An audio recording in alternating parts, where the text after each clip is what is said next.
Hello everyone, my name is Kamil and we get together here with a few people to talk about how do we study at Proakatemia and what is the core of the studies here in general. My name is Hassan and I'm a second or third year student here of Proakatemia, and I am in Team Syntre and looking to graduate at the end of the 2024, and I'm from Morocco. Hi everyone, my name is Militia. I'm from Canada and I'm a first year student here at Proakatemia. Hello, my name is Taru and I'm team coach here in Proakatemia, and I'm a Finn. And today we decided that we would talk about the Proakatemia values and how they relate to what we're doing here at Proakatemia. So Proakatemia's first value is trust. Why do you guys think trust is important for the team? And what does it mean exactly to build trust? So reflecting on my own team, I'm alumni at the moment. I graduated in 2023 in December from Proakatemia, first English language program student group. So yeah, we study here in teams, and we cannot have a team that works without trust. So, and it is certainly something. It's a concept that is not maybe often discussed in teams in general in a work life, but here it is the beginning where we start with. Actually, that's the same thing I have found out from this value of trust in Proakatemia. So, starting at Proakatemia, of course, trust is vital when you want to build a team. Of course, together we are building a company. We are making an income, and we have some legal aspects that we share together. Of course, you cannot have certain stuff that are sensitive such as these without trust with people, basically. And actually it goes beyond this, that when you go to the real world, actually you find out that trust is also important if you want to have to network, or if you want to have relationships with clients, or even your suppliers. You want to build a product, of course you have to trust your supplier as well. So it doesn't go just inside the team, also outside the team. And I think that trust being the number one value of Proakatemia is there for a reason. Yes, I would actually like to hear a bit from you guys. Kamil has already graduated, and Hassan is also soon to be graduated within 1 year. So how do you see in your own, or how did you saw in your own team this trust in practice? Oh yeah, I think you test your trust in a team every day. Because you ask, from the simplest things, you trust people to show up, you trust them to deliver the task they were promised. You establish company together, private legal entity where you have to deliver many things. So the trust is really tested daily, especially in the moments of conflict, where, well, it's has both ends. You need to have trust to address a conflict and a problem, and you when you do address the problem and you go over your challenge, then the reward is more trust. Actually, that's a good point, because we all start with certain level of trust, because, well, in order to build it, you have to already have some of it, and also in order to build it, you have to give some trust. So what you give is what you get. And of course, I would agree with the conflicts. And I think you mentioned before the podcast that actually, if you want to have also conflicts, you should have some level of trust as well. And for me personally, I can mention like a personal example that me and my friends, we had, it was sort of a homework, or sort of assignment that you should maybe it's a small thing, but it plays really a big role in bigger things. But it's just the start, that when you feel that there is trust being built, it's we have this assignment of making a video. I don't know if you remember, Taro. Mm-hmm. And actually I was the one who's going to edit the video, and I was the only one in the team with the skills to like play with the videos, do some video editing, video effects and stuff like that. And they were like, okay, we have it on Friday. We should have it on Friday. It's like they insist on it. And I go like, guys, come on, trust me, I can do it. No, yeah, come on, are you sure you're gonna do this? Okay, yes, let's trust you. They trusted me, and of course I delivered. And from then on, and they are always like relying on me that I would like maybe take responsibility, show up, and do things I say. It's thank you for Hasan for this example, but it's very true that in general maybe in Finland we tend to trust people, but then if you don't deliver, as you said, if you don't do things in time, so then it will your trust can be also lost. So it's but I would also like to hear from Melissa, because you have been here now roughly 6 months. So how do you see the trust in your team? You are just starting basically your journey. I think we're just in the building the trust phase, actually. We haven't yet had the courage, for example, to go outside and build the team, or we're just in the process of kind of storming and norming and doing all those nice group things, which is we're building trust. And I think it was so well said, Hasan, when you said that in the small moments when you have accountability and you have this kind of following through with what your word has promised, that's when you build the trust. Definitely. And I think it's in the small moments. We think trust is such a big value, but actually trust is built in small moments where you show up and you consistently show up. And I think consistency, accountability, and trust are all interlinked as far as like the beginning of the process. Because if you start to build the trust quite quickly, then you have the better chances of getting things into action more quickly, because you have such a nice reliability on each other, and the team is everything. So when you can rely on each other, then you can move forward into action, which is building the company. Yes, this trust is also kind of linked to so-called psychological safety.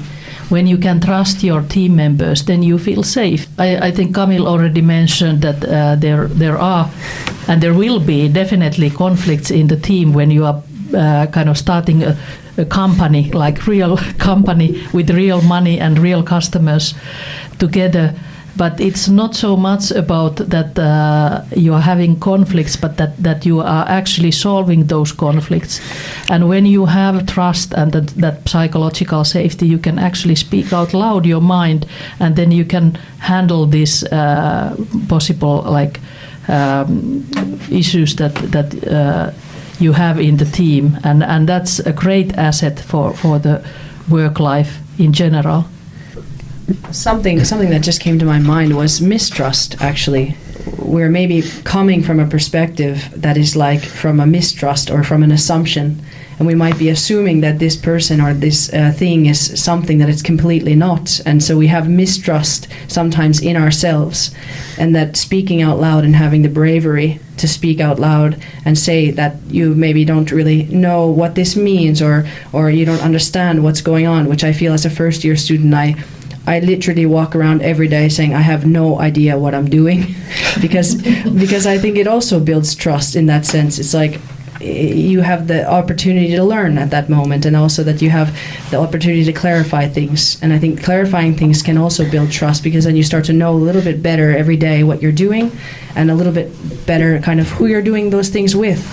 And I think that it's important to understand the mistrust, because then you can understand what's inside of you and what's inside of your own heart and your own misconceptions and your own kind of presumptions of what's happening. This is definitely, well, I think it links directly to the second value, to the courage.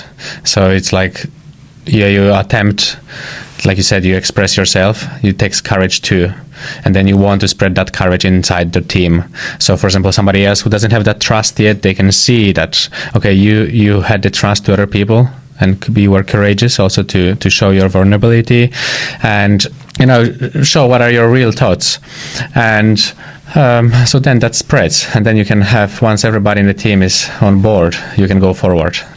So then everybody has a courage to go together as a team forward, and that's why you get far as a team, not as individuals. Yeah, I was thinking still about this trust and courage, that we have these tools here in Proakatemia that we are using. One that is very much linked to this trust and courage is called Dialogue. Actually, it's called Dialogue Diamond, and it is a tool that we use for like deepening the understanding of each other and each other's thoughts.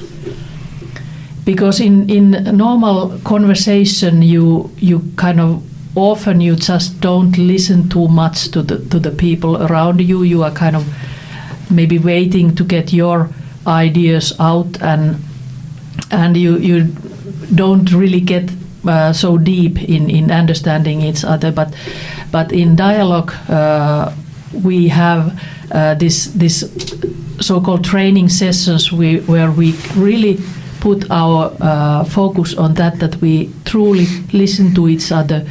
We don't have any pre-assumptions about what's the other one going to say, and we really try to understand each other and build together the understanding. And this is something that requires trust and courage. What do you think? Well, you have had already for some time practicing this dialogue, so how does it feel to you? Oh, I think coming outside of Proakatemia, it is definitely in the beginning very strange sensation. You actually, the whole concept, we kind of understand the communication and conversation with other people, but then it turns out that we have a lot to develop when it comes to actively listening to understand them, really respect different notions and suspend. So not judging other people and really trying to understand the full picture. And also, well, you need to have trust and courage to speak up your mind, to really say the truth. The 4 elements of the dialogue is correct me if I'm wrong, but is essentially it's to speak straight. So speak from your heart, really what you think, no sugarcoating. You have to be respectful to others. So you can speak what you think, but you still have to respect others. You can't be aggressive or mean. And of course, you need to listen and suspend. The 4th element, suspending while you listen. So listen to understand. I think the suspension, at least for me as a first-year student, has been really important, because I think that there's some excitement about being here at Proakatemia and wanting to show who you are and wanting to other people to see who you are. And at the same time, the suspension, the part where you just stop for a moment and reflect on what that person just said, allows you to build a better relationship with them, and it also allows you to understand your teammates much better. And when you understand your teammates better, I think that's when you can really start to feel the trust in action. And I think that the suspension allows you to reflect better, and it allows you to think, what did he just mean? Like, did he mean that? Or maybe I should write down this question, like, what did you mean? And I'll maybe ask it later. And these kinds of things, being very active in your listening engagement with the learning session, instead of just trying to get your ideas across. I think suspension for me has been maybe one of the most, at least for me, one of the most important points. Well, coming back again, like to courage and also like its relationship to the dialogue, it's like how I see it basically is that when you are in a PAYA training session, basically, is that of course you have to speak your mind and you have to have courage to speak your mind. But one of the things to take in consideration is that when you listen to others and when they are also having courage, like to speak themselves, and you listen to them, you discover that sometimes you go like, oh, this person has this kind of like different personality that I have never seen before, and you kind of discover about people and you learn about them. And that is what also like goes into what we say about like team learning and stuff like that. So I think courage also like leads to team learning, like of course in the short run, but mostly in the long run as well. Yeah, one thing that comes to my mind is that, well, definitely what you said, there's different personalities and you meet different people. So in a real life, in a work life, or as an entrepreneur, you will have to deal with different people. And the point is that you have to be able to effectively communicate with them. You have to be able to do business with them and work with them and deliver. So this is definitely first step to that, and big difference versus, so to say, traditional learning model where you just listen to the teacher and you go to the exam. Here you actually have to actively engage and reflect on it. When you have the team and you have the framework of how you communicate, and then you go into it and you exactly say, like, in a way together you discuss like how it is to be with many different kinds of people and actively engage in that process, you start to really build the trust so much that you're ready for action. And I think that's why it would be good to also kind of see that courage is the next step to entrepreneurship. Actually, they're totally related, and they give you that bravery that you need to step out of the team and maybe take a next step and build a company and go into the hands-on learning. Do you remember at some point there was a trend word of safety zone? So I think, like safety zone, well, for now, it's still like, well, it's a reality thing. But I think courage is like what you use basically to come out of it. Just to point it out, I know it's a basic thing, but I mean, it plays a big role for next steps that comes afterwards that. Yeah, I think this is actually really good point, Hassan, because we talk here a lot about going out of your comfort zone, and I think this is exactly the thing here, that when you have the trust, you have the team around you that you trust, you have the courage, step out of your comfort zone and actually start doing things that you have never done before. So actually that leads to our next Proakatemia value, which is doing. What does that mean? So if you want to be entrepreneur and do business, like you said, you have to do business, do projects. Usually during the studies we do smaller and bigger projects. They can be from a small pop-up shop to delivering some marketing materials or all kinds of things. And well, you would not be able to read about real entrepreneurship if you wouldn't engage with real customers and get real money. There isn't really better feedback than getting a feedback from a customer who paid you for work. So then you can trust if somebody is paying for your work. You can trust that they will give positive feedback and recommend you, or if there is something to be developed, they will also mention it to you because they have paid, so they expect. It adds a little bit additional. I don't know, not necessarily pressure, but it adds a little bit of this being outside of the comfort zone. So because you have to face somebody, maybe you do something that you haven't done before and it's completely new. But then again, looking back at the trust and courage, you have the team that is your trust and your comfort zone. So once you are doing, and then if you need, you can have a team that you can fall back on and they have your back. So for example, if you are delivering something that you are missing a talent, you can get it from your team. What kind of projects you have had in your team? Can you tell a bit about those? So a lot of projects that we have been doing is like there has been like social media related projects, for example, like taking pictures, videos, designing posters and stuff like that.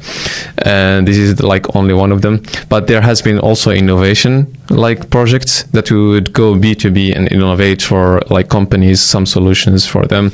And well, that takes courage actually to go and study about their field and know how it works and everything, and then you can like find out how it works and provide a solution and then take a feedback and make it improved and so on and so forth. But like this doesn't come up just like that. Of course, you should have the win value. You should take action. Like you have to start from somewhere. You cannot start from nothing and be somewhere. You have to start from something. That's what it takes. I would just like to ask, as a first-year student, I'm really curious, what does it mean to have a project here at Proakatemia? In other words, what is the criteria for it to be considered a project? Well, Well, first of all, for the project, you need to have a customer, a paying customer. That's where it starts with. So you need to have a product and or service that you're offering. So the customer must pay for your service or a product. The money has to go through the company to count it as a project. Well, every team has a bit different rules, but I think it's good to also justify your project within the team. So you work like a company.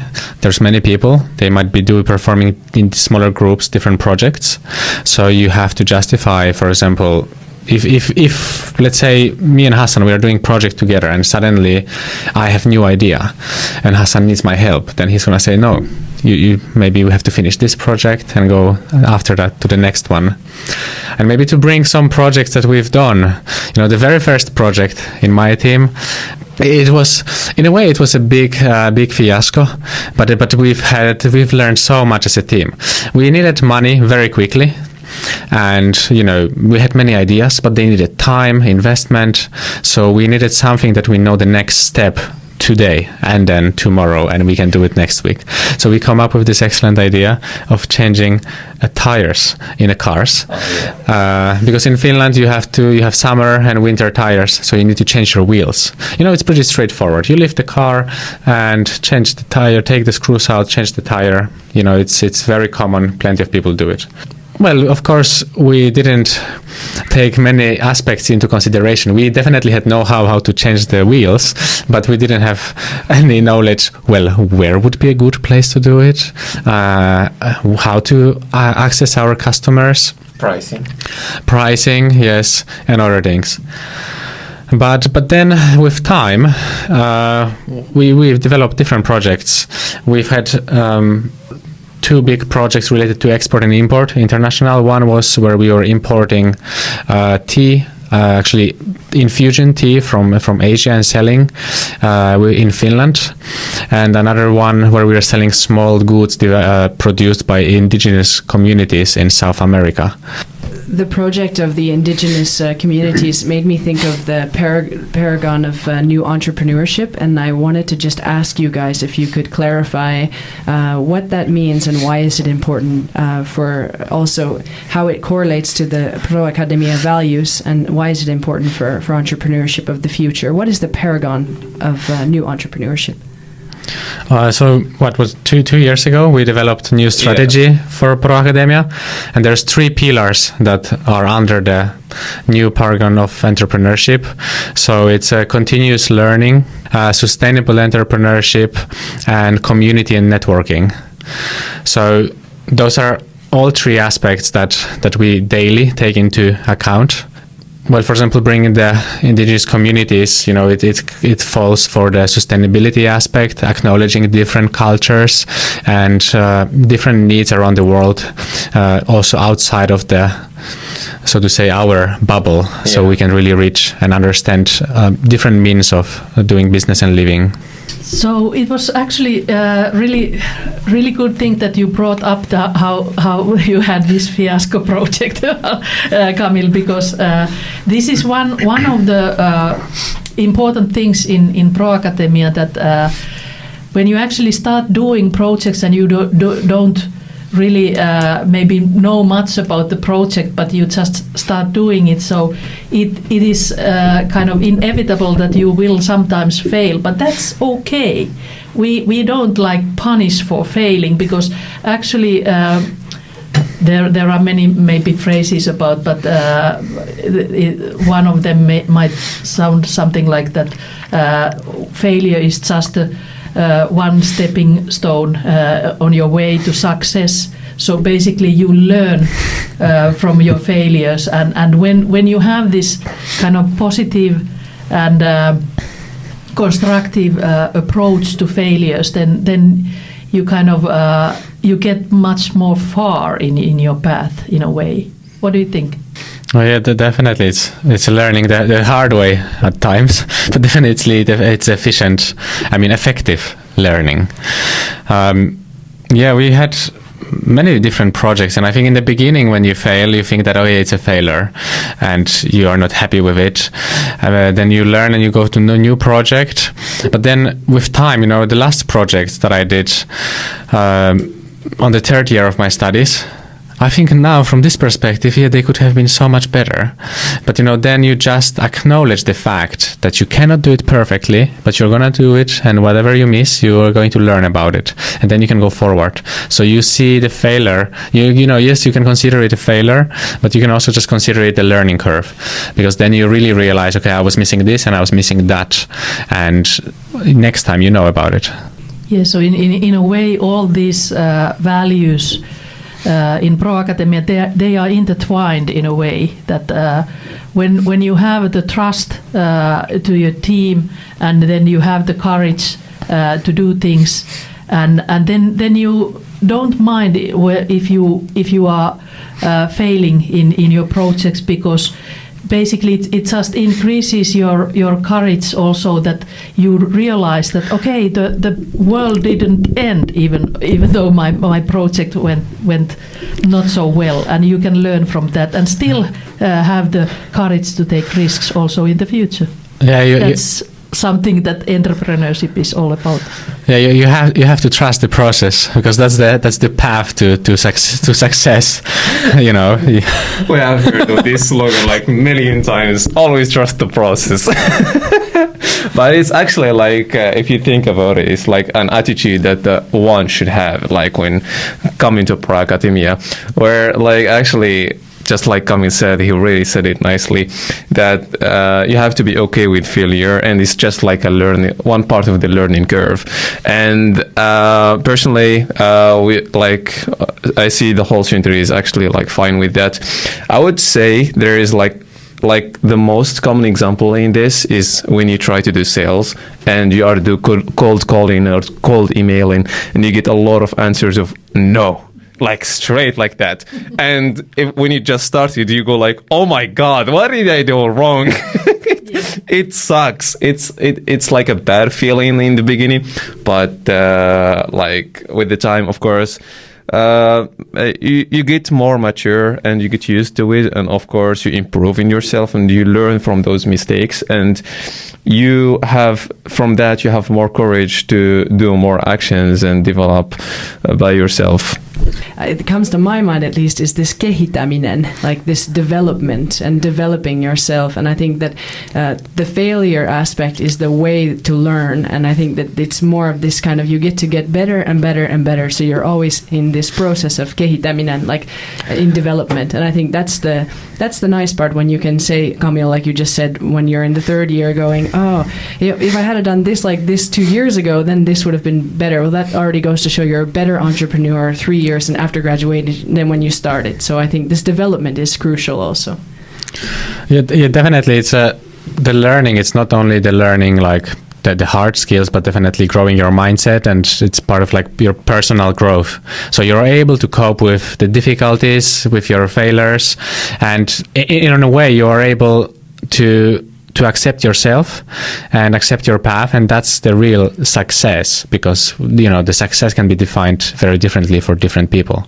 It's not only the money, it's the end goal for the big entrepreneurs. That's what media is trying to sell us at times, but really being content with yourself and with your work and what you have learned, and that at the end of the day you are satisfied.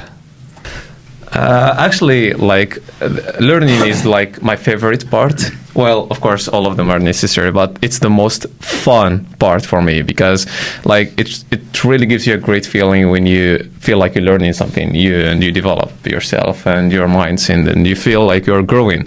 And of course, in Proakatemia, the thing is like it's not that we just learn business. First, we do business, then we learn from what we have done. That's the rule here in Proakatemia. So by this one, of course, you don't feel the learning. Sometimes you feel it like that's instant, just like the hard skills and stuff like that. But here in Proakatemia, I have noticed through the years I have passed in here that the learning of the most important part comes with the long run. For example, like when I came here, I wasn't that courageous, like to speak like with a big audience or to speak loudly in a podcast or something like that, just like now. But I have noticed that in Proakatemia, since we are speaking ourselves, we are having dialogues, and we are speaking always like in a pair, in a group, you see yourself always doing that every day. So you kind of, over the time, you kind of build this skill of public speaking maybe. So you don't, I didn't notice it at all, but it just comes with the time. For example, before we start a company, I didn't know anything about starting a company. Now I know stuff like how to build a company, the legal aspects of it. You need something like accounting to run it. And those are just the basic stuff just to run a business.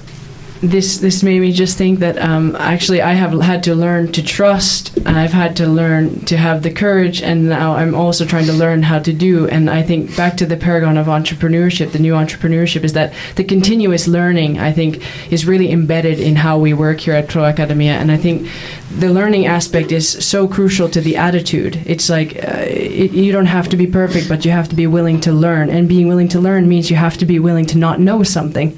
So you have to be willing to be vulnerable. And being vulnerable is an aspect of kind of getting to the point of actually learning the thing and then seeing your development and going further. I think this learning also, there's so much about the self that you learn. Like you learn who you are as a communicator. You learn who you are not as a communicator and how much you have to develop. And I think the learning about your own self has been, for me, in a small amount of time, something that I really think has been crucial for the first year students. Really good points, and I like so many thoughts are kind of coming to my head about your wise words. So definitely this thing that you have the courage to kind of admit that I don't know everything. This is from my previous work life. I could say that most of the problems in work life are kind of connected to the fact that. That people don't have the courage to say that, hey, I don't know. I don't know what you meant. I don't know what's expected from me. I'm not an expert on this level. And this fourth value that we have in Proakatemia, this learning, we have been actually kind of joking with the other coaches that we are the only kind of educational institution where doing actually comes before the learning. We don't like in most of the universities of applied sciences or like other educational institutions, we don't put the students to first kind of study a lot of theory and then they go to practice somewhere, but we actually ask them to kind of take the projects, start doing, and then when they actually know what they need to learn, then they can kind of start learning, for example, certain kind of hard skills that they need for, let's say, video production if you are doing videos for your customer and so on. So it's much more rewarding for the students, or we call them teampreneurs here, team entrepreneurs. Much more rewarding when they actually immediately, when they are reading books or going to seminars or whatever, they know that this is helping me in my project. So it's kind of really focused learning in that sense. Yeah, the reality is that the work environment nowadays is so dynamic that things that we have learned today, they might not be relevant in 2 years. Therefore, it's the best way really to first get in touch with the companies, check with the real world, what are the real needs and what is the latest real information, and then learn about it and then go for it. I remember a story you told me when you were a first year student. You told me that you got dropped here and there was nothing. There's no calendar, no curriculum. Oh yeah. And then they're just like, figure it out. So can you tell us more about your journey in the first year and how it has developed and how you have come to be able to take so much initiative? Oh yeah, so yeah, it's a long way from when we started as a first English program. Well, one coach said once that if you don't suffer a little, then you are not learning. And I think this comes as a part of this, that you are really thrown into the situation where you have to take responsibility. Yes, of course, at every school, every student is responsible for their studies, yet there is still somebody who tells you where to be at what time, in which room, and what is your homework, and what you're going to have on your exam. But here, you have to find out yourself. You have to find out what are the bodies at school, how does the system work, how do you organize your training sessions, the dialogue sessions with your team and your coach. So you really have to be proactive and find out things, and it comes as a shock in the very beginning. You are like, it's a mix of annoyance, and you feel like, okay, I should be told, I don't know what I'm supposed to do. So you might feel like your time is going through your hands, between your fingers, and you are not going forward. But then you realize that it is really up to me to go and ask questions, and if Hassan doesn't know the answer, then I go to you, Malisha, and then I go to you, Taru, and as long as I get the answer and get the result. It makes me think of the relationship between student and teacher, and I think that sometimes we think that the teacher's job is to teach us, but we still have the job to learn. And I think Proakatemia takes away the teacher, and you're just forced to be a learner. That means that you have to adopt all the characteristics of what it is to be a learner. Like attitude, I think, Hassan, you said earlier, attitude, proactivity, all these things, like asking questions, networking, finding the answers, and taking incentive and initiative, because you are, like you said, Taru, a team entrepreneur. So if you are the CEO, you're the one expected to have the answers. And if you're looking for someone to guide you, either you have to look inwards or look outwards. And around you, you have the whole community of people who are doing the same thing as you and maybe as lost as you. But when you have the courage, the trust, and you start doing, and you understand that you're in charge of your own learning, it becomes much easier. Yeah, I think the important thing to say is that we don't have teachers, so to say, at Proakatemia. There are coaches who guide you in the process. They challenge you when it's necessary. They support you when it's necessary, and it's very individual for everyone. We do have access to different teachers from whole university, different courses, and whatsoever. But it's still us as students or teampreneurs, like we would like to say, that it's our responsibility to actually reach out, find out what we want to learn about, and what is the core, what we are doing. I agree totally with Camille. I think one of the I think Camille had it a bit harder than I did, because they were the first English year, the first ones to study in English, and I was the second. Our group was the second, so I think it was a bit easier that we have found their team already established some basis for English speakers in Proakatemia. So now it's getting even easier and easier, but I would say the problem with or the pain that we have mostly felt is go find out what you want. And he's right that you need to figure out what exactly you want it, but more over than that is why you want it. This is a big question that we don't usually pay attention to, why we want some stuff. But along the days, along the years, of course, you go okay, I am doing something or I want something, but why exactly I want this thing? Does it really has some meaning in my heart or in my brain that pushes me forward?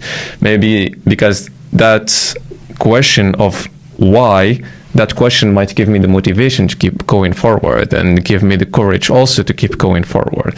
So it has been really hard to find this answer, but I think it's really worth it if you have something to do, and if you have really answered this question from just not just for yourself, but also for your team. As we said, we are working as a team in here. Of course, you go from yourself and then to your team as well, and you combine each other's reasons, and also how to say it? Not the reason, but skills. Or no. If you go to the golden circle, purpose. It's the purpose of existing of this team.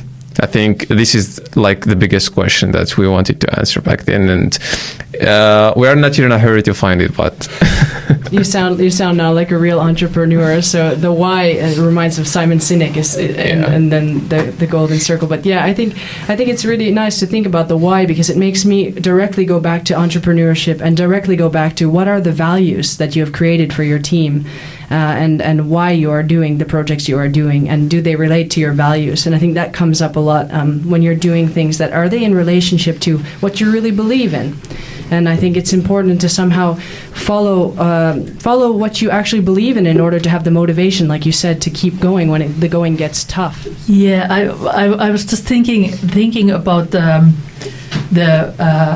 graduating students and alumni I've been talking with, and something that is kind of somehow really this concrete feeling that I get from them is that through this Proakatemia path, they have tested different kind of things. They maybe when they came to Proakatemia, they didn't know yet their goals or what they want. Maybe they have some ideas, but really blurry ideas, or actually throughout the Proakatemia journey, it might be that their goals change completely, because Proakatemia is the environment where you can test different kind of things. With your team, you can try, let's say, social media marketing, video production. You can test like import, export, whatever. You can test, and then little by little you find out that okay, this was not my thing, but then I'm again more interested on this thing, and this is the kind of the safe environment still to kind of test different kind of things, and this is how you learn about yourself and your team, and at the end of this journey, it's somehow so obvious that the graduating students are kind of in peace with that okay, I don't actually necessarily even know where I'm going next, but I know that I have a lot of options. I know my strengths, I know my interests, and the world is open for me. And this is somehow very rewarding to a team coach here to see that. I think that leads us to our last value, which is success. I think what you just described, Taru, the graduating student, not only do they have the success of accomplishing the goal of graduation, but they have the success of having all that learning behind them and going out into the world and having that success of knowing that you can do things and knowing that you have done many things that you didn't know how to do, and you still managed to do them, and whether they brought money or not, or whether they brought learning. And I think that for me sounds like success. Can you just give me, guys, a little bit of what is your idea of success? Maybe when you have a decent idea what makes you get up from bed in the morning, that's where the motivation lays for your everyday actions. I think that's definitely part of the success. I agree with that. I would say that actually success can be seen like from different ways. Like there is like different definitions of success, like for different people. Like if you go to our team, some people would say success is money. Yeah, some people success is learning. Maybe success is the time we spend together, the quality time, the fun time, and stuff like that. So there is a lot of aspects to success, but one thing I would like to say last about success is that harness it and enjoy it and celebrate it. Well, yeah, the celebration is the important word. I think that when I was coming to Proakatemia, I maybe have lost somewhere the aspect of celebration. But then little by little with the team, we've been actually putting effort. And it starts from very small things, chin when you signed, bringing a candy because I don't know, somebody has a birthday, and making it a little bit more special. And then it's like a positive self-talk a little bit. Then you can really nurture that trust and that entrepreneurial mindset and all the values that lead you to success. And then when you have that peace of mind, that I think you are successful. You worked for it, you deserve it. Yeah, I think ringing the bell. I look forward to ringing the bell. Here at Proakatemia, you can hear a bell ringing. That means somebody has just made a sale and has made some money. So it's a really nice, I think, celebrating the small things and celebrating those like small little victories is exactly the stairway to success. And I think when you're having fun along the way and you get to the end point, I mean, there is no end point. We can keep going. We can keep learning. We can keep accomplishing our goals, keep in the future making money and getting to know people and networking. And so the success is actually ongoing. And I think it feels very nice to think of the future. And thank you guys so much for joining us today, for talking about it and going through the values here at Proakatemia. Thank you so much. It's been really a pleasure to kind of discuss with you about these things, and I think you really nailed the concept of success, that it can be different for different people, but the main thing is that you learn about yourself, and you learn also about it, that what is your success, what do you want to do in your life, and be happy with yourself. So these are some great things that you get from Proakatemia, and it doesn't end there, like Melissa said. It's just a continuous learning, and this continuous learning habit is maybe one of the key elements of Proakatemia as well. The alumni that I've met, they keep on growing all the time. It doesn't end at the end of their Proakatemia journey. Yeah. Thank you very much. It was great to be here and share some thoughts on Proakatemia journey. And remember to trust the process. That was my take on Proakatemia journey. Well, it's a little of everything actually, but good luck for the attendees to Proakatemia, and hope to see you here soon. And happy to be